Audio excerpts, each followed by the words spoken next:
തീക്കളി സൂക്ഷിച്ചു.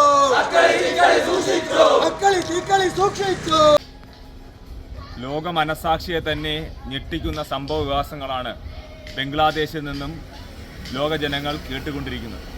ബംഗ്ലാദേശിലെ ഭരണാധികാരിയെ അട്ടിമറിച്ചുകൊണ്ട് അവിടുത്തെ മറ്റൊരു സർക്കാർ അധികാരത്തിൽ വരുന്ന വേളയിൽ അവിടുത്തെ മതന്യൂനപക്ഷങ്ങളായിട്ടുള്ള ഹൈന്ദവ, ബുദ്ധ, ക്രിസ്ത്യൻ മതവിഭാഗങ്ങളിൽപ്പെട്ട ആളുകളെ തെരഞ്ഞു പിടിച്ചുകൊണ്ട് വംശീയ ഹത്യ വരെ നടത്തിക്കൊണ്ടിരിക്കുന്ന വേളയിൽ ഭാരതത്തിൻ്റെ പ്രധാനമന്ത്രി ശ്രീ നരേന്ദ്രമോദിജി അവിടുത്തെ ഹൈന്ദവരെ സംരക്ഷിക്കണം എന്ന സ്റ്റേറ്റ്മെൻറ്റ് പറഞ്ഞത് ശരിയായില്ല എന്ന മറ്റൊരു സ്റ്റേറ്റ്മെൻറ്റാണ് കൊല്ലത്തിൻ്റെ MP ആയിട്ടുള്ള ശ്രീ NK പ്രേമചന്ദ്രൻ പറയുകയുണ്ടായത്.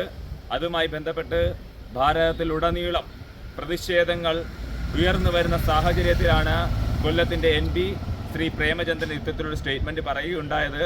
അതിനെ തുടർന്ന് ഹൈന്ദവ സംഘടനകൾ പ്രതിഷേധം രേഖപ്പെടുത്തി രംഗത്ത് വന്നിരിക്കുന്ന വേളയിലാണ് യുവമോർച്ച കഴിഞ്ഞ ദിവസം NK പ്രേമചന്ദ്രൻ്റെ വസതിയിലേക്ക് മാർച്ച് നടത്തുകയുണ്ടായി. ആ മാർച്ചിൽ NK പ്രേമചന്ദ്രൻ്റെ കോലം കത്തിച്ച് യുവമോർച്ച പ്രതിഷേധ പരിപാടി ഭാരതീയ ജനതാ പാർട്ടിയുടെ കൊല്ലം ജില്ലാ president Shri BB Gopakumar sir ഉദ്ഘാടനം ചെയ്ത് സംസാരിച്ച വേളയിൽ അദ്ദേഹം സൂചിപ്പിക്കുകയുണ്ടായി, ആഗോള മുസ്ലിം തീവ്രവാദത്തിന് പിന്തുണ നൽകുന്ന ആളാണ് ശ്രീ NK പ്രേമചന്ദ്രൻ എന്ന്. തികച്ചും അത് വാസ്തവമാവുന്ന രീതിയിലാണ് NK പ്രേമചന്ദ്രൻ്റെ പ്രവർത്തനങ്ങൾ പോയിക്കൊണ്ടിരിക്കുന്നത്. ആഗോള തീവ്രവാദത്തിന് പിന്തുണ നൽകിക്കൊണ്ട് അവരുടെ സദസ്സുകളിലും റാലികളിലും സംസാരിച്ചുകൊണ്ട് പിന്തുണ നൽകി ഐക്യദാർഢ്യം പ്രഖ്യാപിച്ചുകൊണ്ടെത്തുന്ന NK പ്രേമചന്ദ്രൻ അവരിലൊരാളായി മാറിക്കൊണ്ടിരിക്കുന്ന വേളയിലാണ് യുവമോർച്ച പ്രതിഷേധ പരിപാടി സംഘടിപ്പിച്ചിരിക്കുന്നത്. നമ്മൾ മനസ്സിലാക്കേണ്ടത് NK പ്രേമചന്ദ്രൻ ഈ ഒരു സ്റ്റേറ്റ്മെൻറ്റ് പിൻവലിച്ച് രംഗത്ത് വന്നില്ലെങ്കിൽ ശക്തമായ പ്രതിഷേധ പരിപാടികൾ സംഘടിപ്പിക്കുമെന്ന് യുവമോർച്ച പറയുകയാണ്.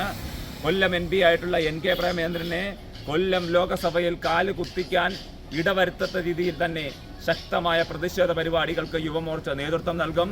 ഹൈന്ദവ സമൂഹത്തെ വെല്ലുവിളിക്കുവാനുള്ള ധൈര്യം NK പ്രേമചന്ദ്രനുണ്ടെങ്കിൽ ഇനിയും ഇത്തരത്തിലുള്ള പ്രസ്താവനകൾ നടത്തുവാൻ യുവമോർച്ച NK പ്രേമചന്ദ്രനെ വെല്ലുവിളിക്കുകയാണ്. ചവറയിൽ NK പ്രേമചന്ദ്രന്റെ പാർട്ടി ഓഫീസിൽ കാലുകുത്തിയാൽ അവിടെ യുവമോർച്ച ചവറ മണ്ഡലത്തിന്റെ നേതൃത്വത്തിൽ ശക്തമായ പ്രതിഷേധ പരിപാടികളും അതോടൊപ്പം തന്നെ ഉപരോധങ്ങളും കരിങ്കൊടിയും കാണിക്കുമെന്നും ഈ അവസരത്തിൽ അറിയിക്കുകയാണ്. ഹൈന്ദവ സമൂഹം ഒറ്റക്കെട്ടായി നിന്ന് ശത്രു സംഹാര പൂജ ചെയ്തു കഴിഞ്ഞാൽ ആദ്യം രാജിവെക്കേണ്ടത് NK പ്രേമചന്ദ്രനാകും. അതായത് ഹൈന്ദവ സമൂഹത്തിൻ്റെ യഥാർത്ഥ ശത്രു എന്നുള്ളത് NK പ്രേമചന്ദ്രനാണ്. NK പ്രേമചന്ദ്രൻ എന്ന് പറയുന്നത് ആട്ടിൻതോലിട്ട ചെന്നായി ആണെന്നും ഈ അവസരത്തിൽ അറിയിക്കുകയാണ്.